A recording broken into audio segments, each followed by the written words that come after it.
आज हम बात करेंगे न्यू पार्लियामेंट के ऊपर विवाद की। 28 मई यानी कि आज से 2 दिन बाद नया पार्लियामेंट इनॉग्रेट होने जा रहा है। इस नए पार्लियामेंट को प्राइम मिनिस्टर नरेंद्र मोदी की सरकार ने ही बनाया है और वही इसको इनॉग्रेट करने जा रहे हैं। ये एक रिकॉर्ड टाइम के अंदर बना है। इसका प्लान थोड़े कुछ समय पहले ही तैयार किया गया था और इसको बहुत ही रिकॉर्ड टाइम के अंदर, जैसे मैंने कहा, बना लिया गया। वो भी एक आश्चर्यजनक बात है। ये क्रेडिट है जो कि मोदी सरकार को जाता है कि ये डेवलपमेंट प्रोजेक्ट्स जो हैं ये बहुत जल्दी शुरू भी करते हैं और ख़त्म भी कर देते हैं।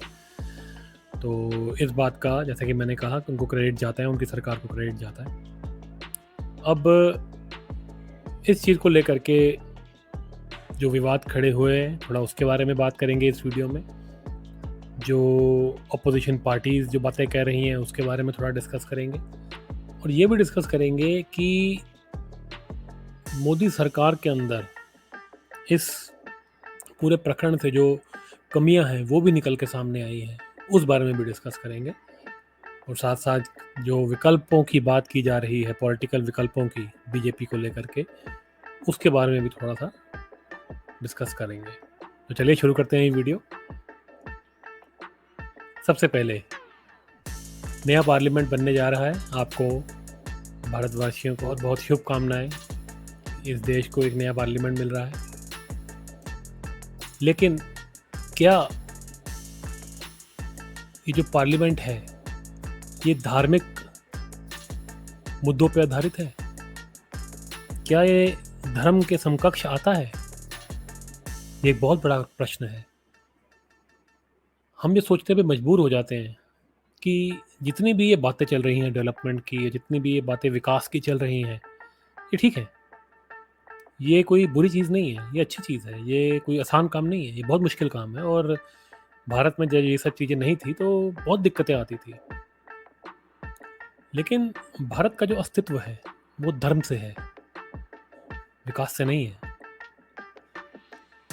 विकास धर्म के अंडर आता है, लेकिन वो धर्म से बड़ा नहीं है।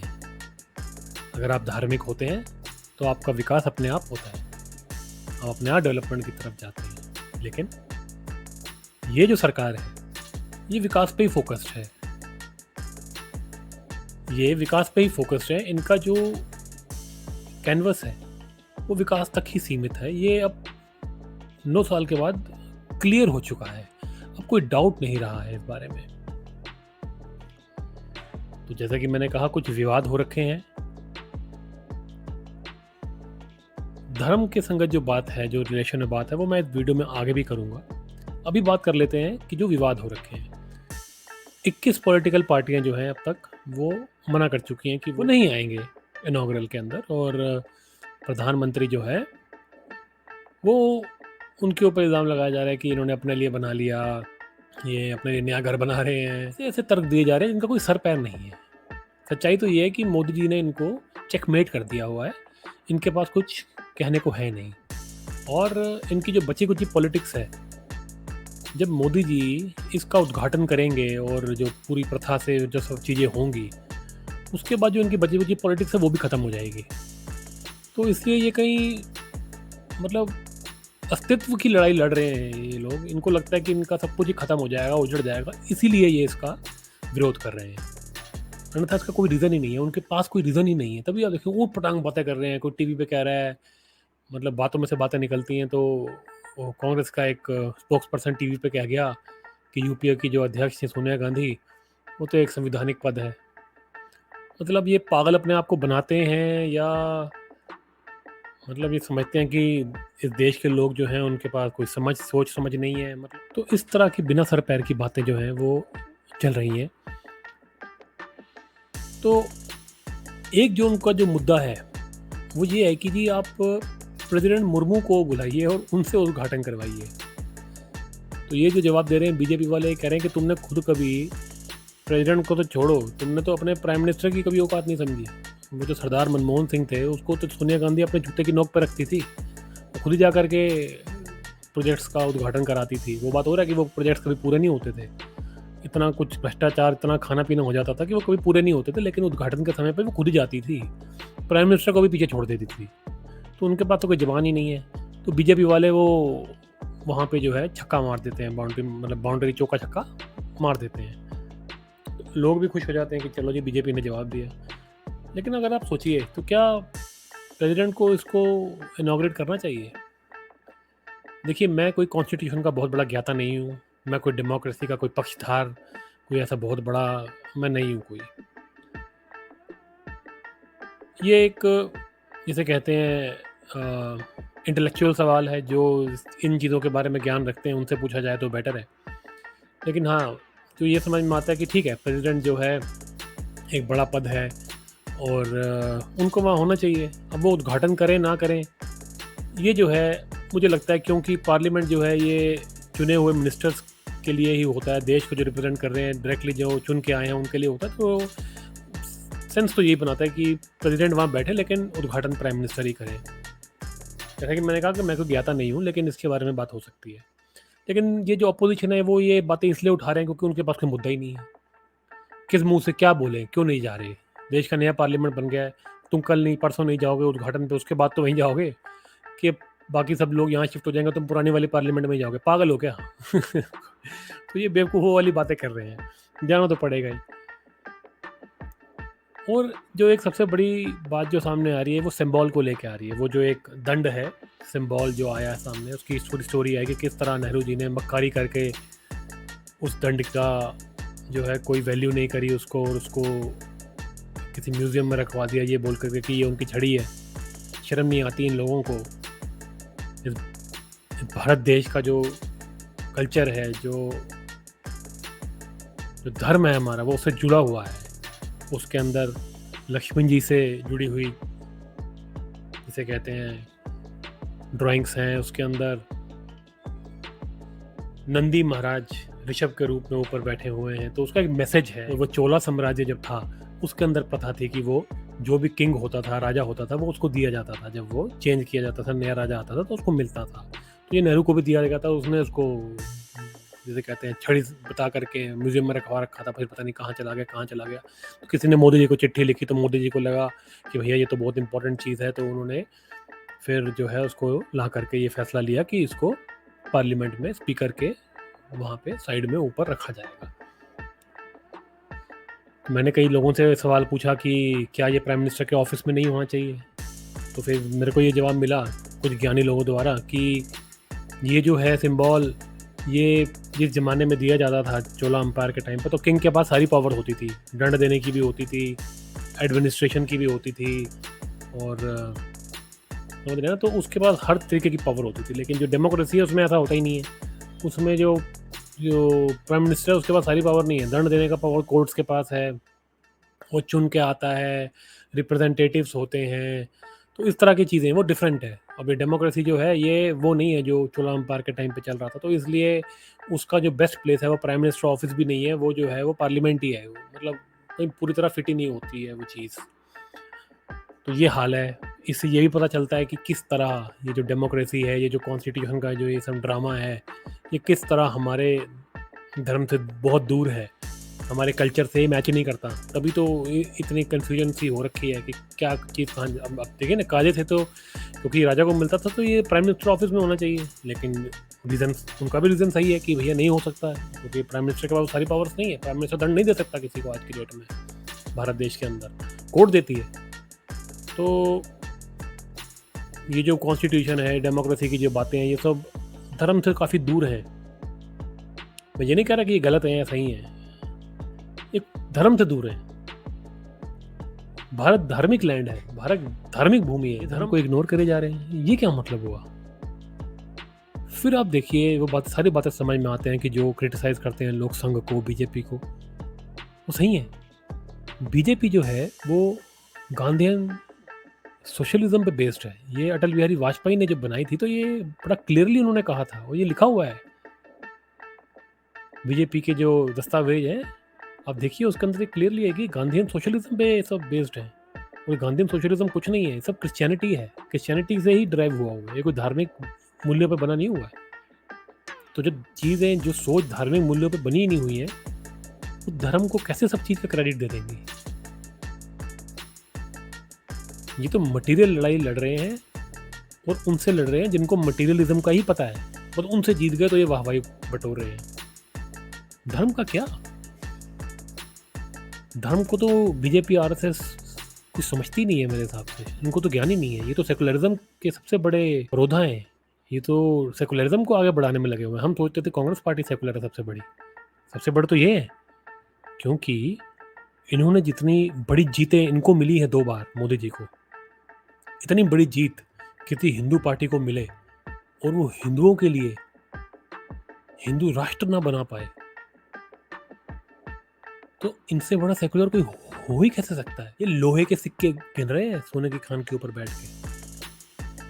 ये क्या मजाक है? अब तक इस देश के अंदर धार्मिक काम इसीलिए नहीं हुए, आपकी टेक्स्ट बुक्स इसीलिए नहीं बदली गई, आपका ये पूरा कॉन्स्टिट्यूशन है, इसको बदल देना चाहिए था 9 साल के अंदर। 9 साल बहुत बड़ा टाइम होता है भाई। उसको धार्मिक बनाया जाता, उसको धार्मिक पॉइंट ऑफ व्यू से बनाया जाता, तभी तो दुनिया को पता चलेगा कि धर्म है क्या। अब क्रिश्चियन थॉट से चले जा रहे हैं, उसी को लगे हुए हैं, उसी में अच्छा बनने की कोशिश कर रहे हैं, उसमें अच्छा बन भी गए। आपने क्रिश्चियन थॉट से क्रिश्चियंस को ही हरा दिया। लेकिन हमारा काम ये नहीं है, हमारे को धर्म को आगे जिताना है। धर्म कहाँ गया? इस देश के अंदर धार्मिक चीज़ें क्यों नहीं हुई? घर वापसी का क्यों काम जो है वो इंडस्ट्रियल स्केल पे नहीं हुआ? गौ माता का जो वध है वो नहीं रुका। हिंदू मंदिर अभी भी सरकार के जकड़न के अंदर है। हिंदुओं के बड़े बड़े जो मसले हैं वो सॉल्व ही नहीं हुए, उसको तो इग्नोर कर दिया गया। दूसरी तरफ देखिए, माइनॉरिटीज़ के ऊपर दबा के पैसा लगाया जा रहा है। आज तक के इतिहास में किसने इतना पैसा नहीं लगाया माइनॉरिटीज़ पे इन्होंने इतना लगा दिया है। और ये तो तृप्तिकरण में लगे हुए हैं। तृप्तिकरण का क्या मतलब है? संतुष्टि, पूरी तरह संतुष्ट कर देना, तृप्त कर देना। ये तो गांधी की जैसी बातें हैं भैया। जो सामने वाली कांग्रेस पार्टी बोलती थी, इन्होंने करके दिखाया है। ये बातें सच निकल रही हैं। जिन चीज़ों को हमें शक होता 4 साल 5 साल पहले तक कि अरे क्या कर रहे हैं, उन चीज़ों से ध्यान भटकाने के लिए हमारे को मटेरियल चीज़ें दिखाई गई, विकास दिखाया गया। लेकिन अब सब चीज़ें खुल के सामने आ गई हैं। ये सेंगोल ने सब दिखा दिया है कि हम धर्म से कितने दूर हो गए हैं। और ये भारत देश मटीरियली आगे बढ़ करके अपने आप को भारत देश नहीं साबित कर सकता। भारत देश की तो अस्तित्व ही धर्म है। पैसा, विकास, डेवलपमेंट तो सब ठीक है, धर्म को नंबर 1 बनाइए। पूरी दुनिया में धर्म को फैलाइए, दुनिया के अंदर सबको धार्मिक बनाइए। ये होना चाहिए हमारा मुद्दा कि जाकर के तालियां पिटवा के आ जाओ अधर्मियों से। बस यही तक था सिर्फ, दैट्स इट। ये एक डिसअपॉइंटमेंट है जो आरएसएस के और बीजेपी के जो इनको समझते हैं, जिन्होंने इन पर रिसर्च किया है, वो ये सब बातों के बारे में बहुत पहले ही बता चुके थे और वही बातें सच हुई है। तो अब ऐसा लगने लगा है कि हमें मोदी जी से सिर्फ यही चीज़ें एक्सपेक्ट करनी चाहिए। ये डेवलपमेंट, ये विकास की बातें, ये बड़े बड़े प्रोजेक्ट्स बनाएंगे, फ्लाईओवर्स बना देंगे, सड़कें बना देंगे, सब बना देंगे, अच्छी बात है। लेकिन धर्म पे कोई बात नहीं करेंगे। ये पूरी तरह सेकुलर है। नई पार्लियामेंट की ये खबरें आ रही हैं कि नई पार्लियामेंट को जो डिज़ाइन किया गया है वो हिंदुओं के हिसाब से, वास्तुकला के हिसाब से नहीं किया गया। उसके पीछे जो आइडिया है, वो जो अब्राहमिक रिलीजन्स हैं उनको भी माइंड में रख के बनाया गया है। यानी कि वास्तु के हिसाब से इसलिए नहीं बनाया गया क्योंकि उनको भी लाना था अंदर। और जब पार्लियामेंट खुलेगा उसमें सिर्फ हिंदू पूजा नहीं होगी, उसमें अब्राहमिक पूजा भी होंगी, क्रिश्चियनों की और मुसलमानों की। ये क्या मजाक हुआ? मतलब आपने ये बात सिद्ध कर दी, साबित कर दी कि ये देश हिंदू राष्ट्र नहीं है, ये हिंदुओं का देश नहीं है, ये तो मिक्स है, जो सेकुलर राष्ट्र है। पार्लियामेंट के इस प्रकरण ने मोदी जी और उनकी पूरी की पूरी जो स्ट्रैटेजी है, उनकी पूरी सोच है, उसको पूरी तरह दुनिया के सामने खोल कर रख दिया है। जो धार्मिक लोग हैं वो शायद मोदी जी को कभी माफ़ नहीं कर पाएंगे, कभी नहीं कर पाएंगे। अब तक इस देश के अंदर सेकुलरिज्म जो था वो छुप के किया जाता था, हमारे पे लाद दिया जाता था। लेकिन मोदी जी ने हमारे को रियल सेंस में सेकुलर बना दिया है। हम सेकुलर नहीं हैं, हम धार्मिक हैं। इसलिए अब एक पार्टी की ज़रूरत आन पड़ी है जो कि धार्मिक हो और इनको एक्सपोज करें। अब क्या है, मोदी जी के सामने सारे अधर्मी हैं, तो ये जरा सा भी कुछ काम करते हैं, जरा सा भी डेवलपमेंट करते हैं, शोर ज़्यादा मचाते हैं, हिंदू खुश हो जाता है। हिंदू को लगता है ये धार्मिक काम है, लेकिन ये धार्मिक काम नहीं करते, बस मटेरियल थोड़ा सा मोटा काम करके तुमको खुश कर देते हैं, तुम्हारे इन्होंने ज़्यादा काम नहीं किया है। अब हमें ऐसी पार्टी चाहिए जो सामने खड़े होकर ऐसी बातें करे धर्म की कि ये नंगे हो जाए। या तो इनको वो काम करने पड़े या ये सत्ता से हटे। मैं ये कहने की कोशिश कर रहा हूँ कि जो सामने इनके बैठे हैं वो महामूर्ख, महादुष्ट हैं, और ये उनकी दुष्टता का फ़ायदा उठा के हमें सेकुलर बना रहे हैं, छोटे छोटे काम कर रहे हैं हिंदुओं के, धार्मिक नहीं कर रहे, धार्मिक काम नहीं कर रहे पूरी तरह से।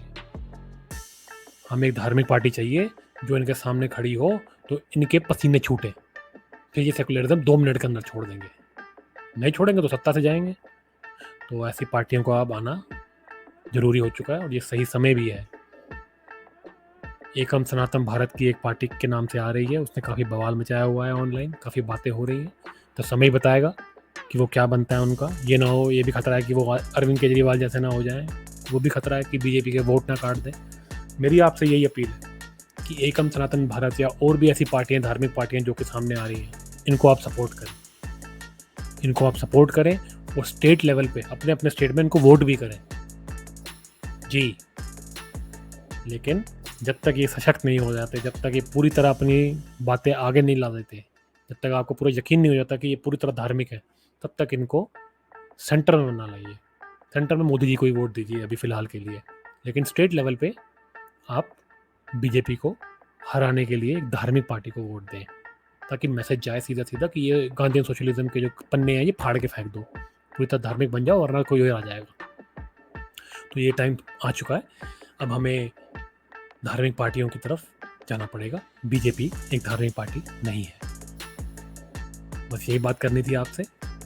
अगर आपको ये वीडियो अच्छा लगे तो लाइक, शेयर और सब्सक्राइब ज़रूर करें। मिलते हैं अगले वीडियो में।